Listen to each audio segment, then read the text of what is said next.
বন্যায় নাঙ্গলকোটের হামিদ মৎস্য খামারের ২ কোটি টাকার মাছ ভেসে গেছে। শুনছিলেন শিরোনাম, এবার বিস্তারিত। আপনারা দেখছেন এসপিটিভি, দেশ ও মানুষের কল্যাণে। কুমিল্লা নাঙ্গলকোটের রায়কোট উত্তর ইউনিয়নের শ্রীরামপুর গ্রামের হামিদ মৎস্য খামারের প্রায় ৯ একর জলাভূমির মাছ বন্যার পানিতে ভেসে গেছে।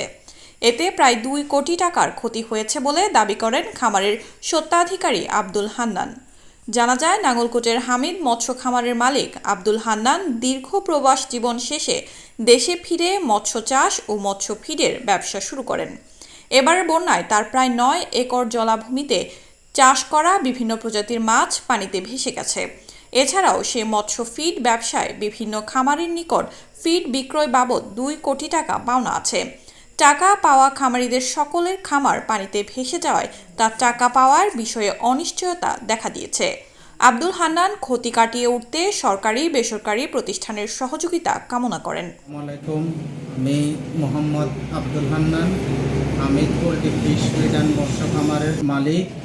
আমি দীর্ঘ ১০ বছর প্রবাসে থাকার পর দেশে এসে নিজের কর্মস্থানের জন্য আমি আমার প্রতিষ্ঠান হামিদ পোল্ট্রি ফিশ ফিড গড়ে তুলি। উক্ত প্রতিষ্ঠানের বাইরে আমি ৯ একরের একটি প্রজেক্ট পরিচালনা করি, যেটা আমি ১০-১৫ দিন পরে মাছ বিক্রি করার কথা। এমত অবস্থা আমার প্রায় ২ কোটি টাকার মাছ বন্যা ভেসে গেছে। তাছাড়াও আমি উক্ত প্রতিষ্ঠান থেকে বিভিন্ন পার্টিদেরকে আমি ২ কোটি টাকার মাছের খাদ্য বিক্রি করি। তাদের ওই পার্টিগুলোরও মাছ ভেসে চলে যাওয়ায় এখন এই অবস্থায় আমি দিশেহারা হয়ে পড়ছি।